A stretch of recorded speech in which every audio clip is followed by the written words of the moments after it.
Bonjour à toutes et à tous, je m'appelle Émile Faure, je suis chercheur postdoctorant à l'Institut universitaire européen de la mer à Plouzané et mon travail de recherche se concentre sur les organismes planctoniques marins. Le plancton, c'est tous les êtres vivants qui dérivent au gré des courants dans les océans. Ce sont les maillons de base des chaînes trophiques marines et ils ont une forte influence sur les cycles d'éléments comme le carbone, l'azote, le soufre ou le fer.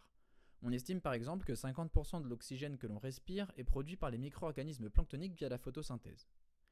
Il est donc très important pour la communauté scientifique de décrire la diversité des communautés planctoniques et de comprendre le rôle de cette diversité dans les fonctions écosystémiques réalisées par le plancton qui ont une influence directe sur notre climat.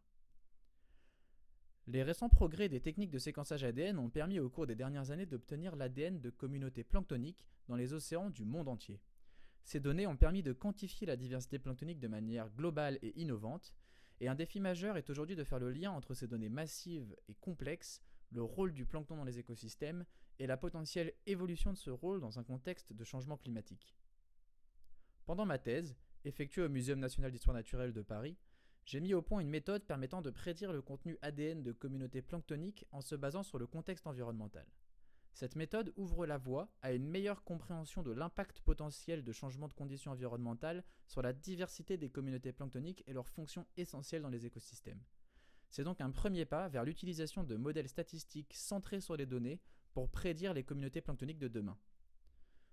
Aujourd'hui, en postdoctorat, je continue mes travaux en me concentrant cette fois-ci sur les communautés d'une région particulièrement touchée par le changement climatique, l'océan austral. Merci.